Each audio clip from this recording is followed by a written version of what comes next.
ہوگا۔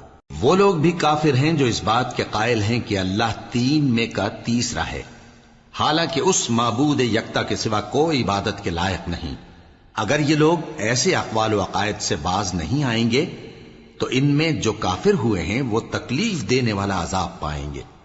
تو یہ کیوں اللہ کے آگے توبہ نہیں کرتے اور اس سے گناہوں کی معافی نہیں مانگتے؟ اور اللہ تو بخشنے والا ہے، مہربان ہے۔ مسیح ابن مریم تو ایک پیغمبر ہی تھے، ان سے پہلے بھی بہت سے رسول گزر چکے تھے، اور ان کی والدہ مریم اللہ کی ولی اور سچی فرما بردار تھیں۔ دونوں انسان تھے اور کھانا بھی کھاتے تھے۔ دیکھو ہم ان لوگوں کے لیے اپنی آیتیں کس طرح کھول کھول کر بیان کرتے ہیں، پھر یہ دیکھو کہ یہ کدھر الٹے جا رہے ہیں۔